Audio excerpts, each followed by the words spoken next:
સમા તળાવ પાસે બની રહેલ બ્રિજની કામગીરી દરમિયાન પાઇપલાઇનમાં ભંગાણ સર્જાતા અમૂલ્ય પાણી બિનઉપયોગી વહી ગયું હતું। વડોદરા શહેરના સમા તળાવ પાસે ચાલી રહેલા એબેક્સ સર્કલ પાસેના બ્રિજ નિર્માણ દરમિયાન ફરી એકવાર તંત્રને કોન્ટ્રાક્ટરની ગંભીર બેદરકારી સામે આવી છે।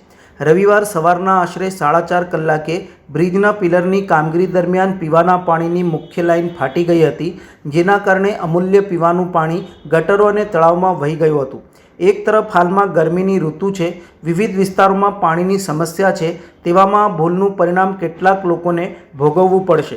આમ પાણીના વ્યર્થ વેડફાટ માટે જવાબદાર તંત્ર હજુ પણ સૂતું દેખાઈ રહ્યું છે અને કોન્ટ્રાક્ટરોની બેદરકારીના પ્રતાપે ચિંતાજનક મામલો ઊભો થયો છે। બેજવાબદારીથી થયેલ કામગીરી વખતે સલામતીના સહિતના ધોરણોનું પાલન ન થતાં માત્ર પાણી નહીં પણ ટ્રાફિક વ્યવસ્થામાં પણ ભારે ખલેલ આવી। સવારના ટ્રાફિકમાં કલાકો સુધી વાહન ચાલકો ભારે હાલાકી ભોગવવી પડી હતી। સ્થાનિક સામાજિક કાર્યકર અતુલ ગામેચી દ્વારા તંત્ર સામે ઉગ્ર નારાજગી વ્યક્ત કરવામાં આવી છે। તેઓએ માંગ કરી હતી કે આવા કોન્ટ્રાક્ટરો પર તરત જ અસરકારક ફાઇનની કાર્યવાહી થવી જોઈએ અને નુકસાનની સંપૂર્ણ ભરપાઈ કરાવવી જોઈએ। જ્યારે સમગ્ર શહેર પાણીની એક એક બૂંદ માટે તરસી રહ્યું છે, ત્યારે કરોડો ગેલન પાણીનો માનવીય ભૂલના કારણે વેડફાટ દુર્ભાગ્યજનક છે।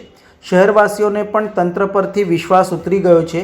બ્રિજ નિર્માણ જેવી મોટી કામગીરીમાં આવા ગંભીર મુદ્દા સામે આવે છે ત્યારે સ્પષ્ટ થાય છે કે નિર્માણકારો તેમજ તંત્ર બંને માત્ર કામ પૂરું કરવાનું લક્ષ્ય રાખ્યું છે, ન કે ગુણવત્તા અને જવાબદારી। જલ હે તો કલ હે, જલ હી જીવન હે જેવા સૂત્રો પાલિકાના અધિકારીઓને અને આવા કોન્ટ્રાક્ટરોને વહેલા સમજાય તે જરૂરી છે। આ વિસ્તાર છે ને હાલમાં બ્રિજની કામગીરી ચાલી રહી છે। આ કામગીરી દરમિયાન સવારે જે ગટર દ્વારા ખાડા પાડવાનો છે, ખાડો પાડવાનો પ્રયાસ કર્યો ત્યારે પીવાના પાણી લાઇનમાં મસ્ત મોટું ભંગાણ 4:30 વાગે થયું છે। 8:30 વાગ્યા સુધી કરોડો ગેલન પાણી ગટરમાં તેમજ તળાવમાં વહી ગયું છે।